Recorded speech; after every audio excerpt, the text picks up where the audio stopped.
இன்னைக்கு எபிசோட்ல சோழனோட ஓனர் சோழன் திருடினத கண்டுபிடிச்சு போலீஸ்ல கம்ப்ளைண்ட் கொடுக்குறாரு. போலீஸ் சோழனை அரெஸ்ட் பண்ணிட்டு போறாங்க. சோழனோட ஓனர் சேரனுக்கு ஃபோன் பண்ணி நடந்த எல்லா விஷயத்தையும் சொல்றாரு. நிலாவும் அதை கேட்டுட்டு இருக்காங்க. ரெண்டு பேரும் செம ஷாக்காய் அப்படியே நிக்கிறாங்க. இதுதாங்க இன்னைக்கு நடந்தது. நாளைக்கு என்ன நடக்க போகுதுங்கிறத இனி பார்ப்போம். மறக்காம சீரியல் எக்ஸ்பிரஸ் சேனலை சப்ஸ்கிரைப் பண்ணிக்கோங்க. போன்ல சோழனோட ஓனர் சேரன் கிட்ட, சோழனை தம்பி மாதிரி பார்த்தேன், கடைசியா இப்படி ஏமாத்திட்டானே, அவனை வேலைக்கு எடுத்ததுல இருந்து எனக்கு தொந்தரவு தான். அவனை நம்பி 5 லட்ச ரூபா டிராவல வச்சுட்டு போனேன், பூட்டாம கூட போனேன். கடைசியில இப்படி போனதுக்கு அப்புறம் 5 லட்ச ரூபா திருடிட்டு போயிட்டான். நான் வீட்டுக்கு வந்து கூட கேட்டேன், ஆனா எடுக்கலன்னு பொய் சொல்லி சமாளிச்சிட்டான். அப்ப சொல்லியிருந்தா கூட நான் ஏதோ யோசிச்சு அவனை விட்டுருப்பேன். கேமரால வந்து செக் பண்ணி பார்த்தா சோழன் பணத்தை எடுத்துட்டு ஓடுறான். அதை பார்த்துட்டு எனக்கு மனசு ஏத்துக்கவே இல்லை. அந்த பணத்தை காணணும், நான் பைத்தியம் மாதிரி சுத்திக்கிட்டு இருந்தேன். அவனை என்னால மன்னிக்கவே முடியாது. இப்ப போலீஸ் ஸ்டேஷன்ல இருக்கான். எனக்கு இன்னைக்குள்ள இந்த பணம் வந்தாகணும், இல்லைன்னா உன் தம்பி ஜெயில தான் இருப்பான் அப்படின்னு சொல்லிட்டு சோழனோட ஓனர் போனை வைக்கிறாரு. சேரனுக்கும் நிலாவுக்கும் என்ன பண்றதுன்னே ஒண்ணுமே புரியல. என்னப்பா இவன் இப்படி பண்ணிட்டான், இப்பதான் பொறுப்பா இருக்கான்னு கொஞ்சம் பேசினேன், அதுக்குள்ள இப்படி ஒரு நியூஸ் வருது. ஏன் தான் இந்த பசங்க எல்லாம் இப்படி பண்றாங்கன்னு தெரியல. பாண்டியன் என்னன்னா பொண்ணு பார்க்க வராம குடும்ப மானத்தை வாங்கிட்டான். அடுத்து பல்லுவன் என்னன்னா பொண்ணை ஒரு லாட்ஜுக்கு அழைச்சிட்டு போய் போலீஸ் ஸ்டேஷன்ல மாட்டுறான். இவன் என்னன்னா பொய் சொல்றத பத்தாதுன்னு இப்ப திருட வேற ஆரம்பிச்சு. இவனுங்களை இப்படி வளர்த்தது நினைச்சு எனக்கு ரொம்ப அசிங்கமா இருக்குமா. ஏன் தான் இவனுங்க இப்படி நடந்துக்கிறாங்கன்னு தெரியல.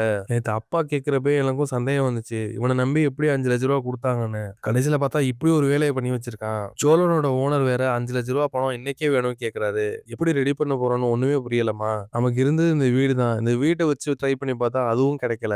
என்ன செய்யறது ஒண்ணுமே புரியலமா அப்படி சேரன் யோசிச்சுக்கிட்டே இருக்காரு. நிலா சோழன் பண்ணதை நினைச்சு சம கோவமா இருக்காங்க. அதே நேரத்துல சோழனை எப்படியாவது போலீஸ் ஸ்டேஷன்ல இருந்து அழைச்சிட்டு வந்துடணும், என்ன பண்ணலாம்னு யோசிச்சுக்கிட்டே இருக்காங்க.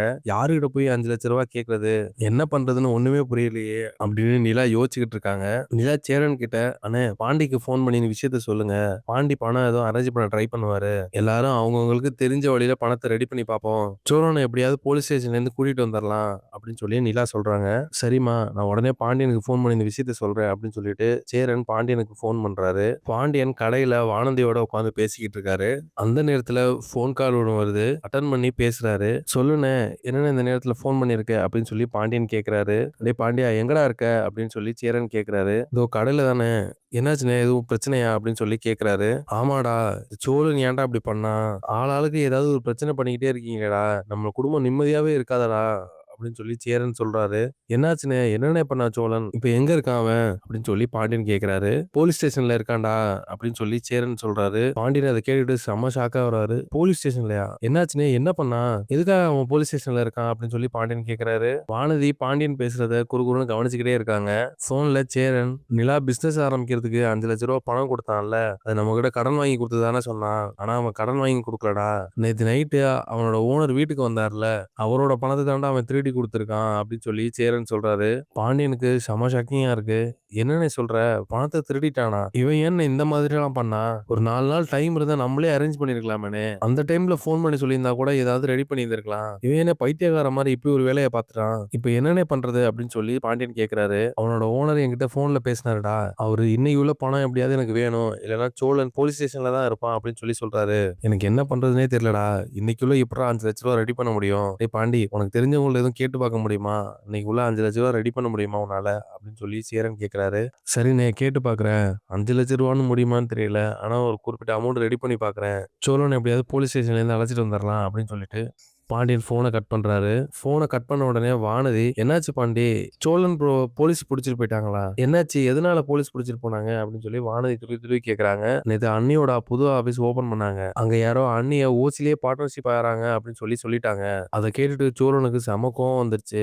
வீட்டை வச்சு பணம் எங்களால ரெடி பண்ண முடியல, அதனால பணத்துக்கு என்ன பண்றதுன்னு தெரியாம சோழன் அவங்க ஓனரோட காசையே திருடிட்டான். ஓனர் போலீஸ்ல கேஸ் கொடுத்துட்டாரு, இப்ப போலீஸ் ஸ்டேஷன்ல இருக்கானா, இன்னைக்கு உள்ள 5 லட்ச ரூபா பணம் கேக்குறாங்க, அதுதான் சேரன் ஃபோன் பண்ணி சொல்லுது அப்படின்னு சொல்லி வானதி கிட்ட பாண்டியன் எல்லா விஷயத்தையும் சொல்றாரு. உடனே வானதி, அவரை பாத்தியா, நிலாகாவுக்கு ஏதாவதுன்னா எந்த லெவல்ல இறங்கி செய்யறாருன்னு, நிஜமாவே சோழன் ப்ரோ கிரேட் தான், நீ எல்லாம் எனக்கு இப்படி ஒரு பிரச்சனைனா ஏதாவது பண்ணுவியா பாண்டி அப்படின்னு சொல்லி வானதி கேக்குறாங்க. என்ன வானதி பேசுற, அவன் திருடி போலீஸ் ஸ்டேஷன்ல மாட்டிக்கிட்டான்னு சொல்றேன், இந்த நேரத்துல போய் இப்படி பேசிக்கிட்டு இருக்க அப்படின்னு சொல்லிட்டு பாண்டியன் செம கோவமா வராரு. நீ வீட்டுக்கு போ, எனக்கு கொஞ்சம் வேலை இருக்கு அப்படின்னு சொல்லிட்டு பாண்டியன் வெளில கிளம்புறாரு. பாண்டியன் அவருக்கு தெரிஞ்ச எல்லா இடத்துலயும் போன் பண்ணி விசாரிச்சு பாக்குறாரு, யாருமே பணம் கொடுக்கல.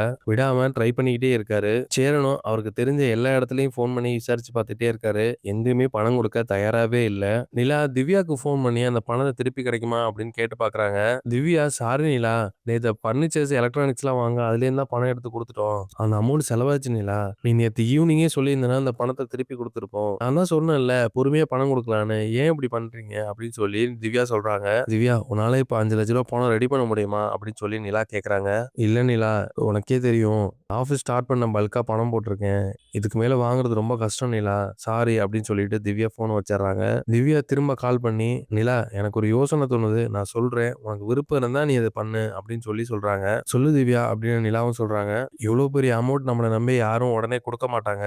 எங்க கடன் கேட்டாலும் கண்டிப்பா தரமாட்டாங்க. ஒண்ணு நம்மகிட்ட ஜுவல்ஸ் இருக்கணும். நம்மகிட்ட அந்த அளவுக்கு ஜுவல்ஸும் இல்ல. எனக்கு ஒரு யோசனை தோணுது நான் சொல்றேன்" அப்படின்னு சொல்லி திவ்யா சொல்றாங்க. "சொல்லு திவ்யா, என்ன பண்ணலாம்?" அப்படின்னு சொல்லி நிலா கேட்குறாங்க. எதுவும் யோசிக்காம ராகவ்ட்ட கேட்டு பாரு.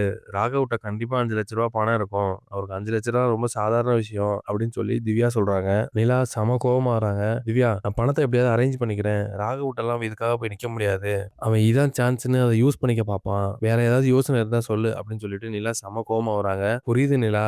ஆனா இன்னைக்கான சிச்சுவேஷனுக்காக சொன்னேன். உனக்கு விருப்பம் இல்லன்னா விட்டுரு" அப்படின்னு சொல்லிட்டு திவ்யா ஃபோன கட் பண்ணிடுறாங்க. ஆனா நிலாவுக்கு மைண்ட்ல அது ஓடிக்கிட்டே இருக்கு. ஒருவேளை கேட்டு தான் பார்க்கலாமா அப்படின்னு யோசிச்சு பார்க்குறாங்க. நிலா சேரன் அண்ணன்கிட்ட, "அண்ணே, பணம் எதுவும் ரெடி பண்ண முடிஞ்சுச்சா?" அப்படின்னு கேட்குறாங்க. "இல்லம்மா, எல்லா பக்கமும் ட்ரை பண்ணி தான் பார்க்குறேன். பாண்டியனும் ஒரு பக்கம் ட்ரை பண்ணி பார்க்குறான். ஆனா யாருக்குமே இன்னும் பணம் கிடைக்கவே இல்ல. அப்பாவுட்டயும் விஷயத்த சொன்னேன். அவரும் தேடிக்கிட்டு இருக்காரு. ஏன்னா யாருக்கும் அவ்வளோ பெரிய தொகை கிடைக்கல. உடனே எப்படிம்மா நம்மள நம்பி இவ்வளோ பெரிய அமௌண்ட் குடுப்பாங்க? இந்த தோழன் பொறுமையா இருந்தா பணத்த எப்படியாவது அரேஞ்ச் பண்ணியிருக்கலாம். இப்படி உடனே ரெடி பண்ணணும்னா எப்படி ரெடி பண்ணமா முடியும்? எனக்கும் என்ன பண்றதுன்னே தெரியலம்மா" அப்படின்னு சொல்லி புலம்பிக்கிட்டு இருக்காரு சேரன். நிலாவுக்கு வேற வழி இல்லாம ராகவுக்கு ஃபோன் பண்றாங்க. ராகவ் நிலாவோட ஃபோன் கால பார்த்தோனே செம்ம குஷியாகுறாரு. "சொல்லுங்க நிலா, எப்படி இருக்கீங்க? என்ன எனக்கு ஃபோன்லாம் பண்றீங்க? ரொம்ப ஷாக்கிங்கா இருக்கு" அப்படின்னு சொல்றாரு. "ராகவ், எனக்கு ஒரு ஹெல்ப் வேணும்" அப்படின்னு சொல்லி நிலா சொல்றாங்க. "சொல்லுங்க நிலா, என்ன வேணும்?" அப்படின்னு சொல்லி ராகவ் கேட்குறாரு.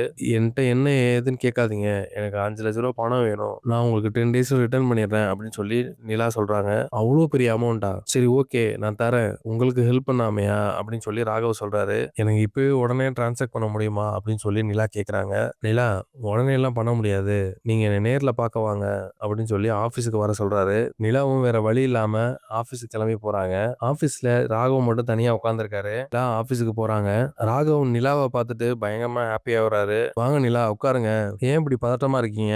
நான் எதுவும் உங்கள பண்ணிட மாட்டேன்" அப்படின்னு சொல்லி ராகவ் சொல்றாரு. நிலா எதுவுமே பேசாம அப்படியே உட்கார்ந்திருக்காங்க. "ராகவ், பணத்த குடுத்தீங்கன்னா நான் கிளம்பிருவேன். எனக்கு அர்ஜென்ட்டா போக வேண்டியது இருக்கு" அப்படின்னு சொல்லி நிலா சொல்றாங்க. "எங்க நிலா? போலீஸ் ஸ்டேஷன் தானே" அப்படின்னு சொல்லி ராகவ் சொல்றாரு. இது கேட்டோனே நிலாவுக்கு செம ஷாக்கிங்கா இருக்கு. "என்ன நிலா, ஒரு திருடன போய் கல்யாணம் பண்ணியிருக்கீங்க. இப்படிதான் ஓனர்ட்ட பணத்த திருடுவாங்களா? என்ன மாதிரியான ஆளு அவன்? அவனுக்காக தான் ₹5,00,000 பணம் கேட்கிறீங்களா?" அப்படின்னு சொல்லி ராகவ் சொல்றாரு. நிலா அதுக்கு, "ராகவ், உங்களுக்கு அது தேவையில்லாத விஷயம். அவர் ஏன் பண்ணாரு, எதுக்கு பண்ணாருங்கிறதெல்லாம் உங்ககிட்ட எக்ஸ்பிளைன் பண்ண முடியாது. நான் உங்ககிட்ட ஒரு ஹெல்ப் கேட்டேன். உங்களால பண்ண முடியும்னா முடியும்னு சொல்லுங்க. இல்லன்னா இல்லன்னு சொல்லுங்க. தேவையில்லாத விஷயத்த பத்தி பேசாதீங்க" அப்படின்னு சொல்லி நிலா கோவமா சொல்றாங்க. "கோவப்படாதீங்க. பணம் கேரண்டியா குடுத்துருவேன். ஆனா ஒரு சில கண்டிஷன்ஸ் இருக்கு" அப்படின்னு சொல்லி ராகவ் சொல்றாரு. "கண்டிஷனா? என்னது சொல்லுங்க" அப்படின்னு சொல்லி நிலா சொல்றாங்க. "நீங்க பழைய மாரி இந்த ஆஃபீஸ்க்கு வேலைக்கு வரணும். அப்படி திரும்ப வர்றதுன்னா ஓகே சொல்லுங்க. உங்களுக்கு நான் ₹5,00,000 பணம் இப்பயே தரேன்" அப்படின்னு சொல்லி ராகவ் சொல்றாரு. நிலா குழம்பி போய் உட்கார்ந்திருக்காங்க. இப்ப பணம் வேணாம்னு சொல்லிட்டு போயிரலாமா? இல்ல இல்ல ஓகேன்னு சொல்லிட்டு சோழன போலீஸ் ஸ்டேஷன்லேருந்து அழைச்சிட்டு வந்துரலாமா? என்ன பண்றதுன்னு ஒண்ணுமே புரியாம நிலா அங்கேயே உட்கார்ந்திருக்காங்க. ரொம்ப நேரம் யோசிச்சு பார்த்துட்டு என்ன பண்றது தெரியாம ராகவ்ட்ட சரின்னு சொல்லிட்டு பணத்த வாங்குறாங்க. இதுதாங்க நாளைக்கு நடக்க போறது. ஐயனார் துணை சீரியல் அப்டேட் உடனே தெரிஞ்சுக்கணும்னா மறக்காம சீரியல் எக்ஸ்பிரஸ் சேனல சப்ஸ்கிரைப் பண்ணிக்கோங்க.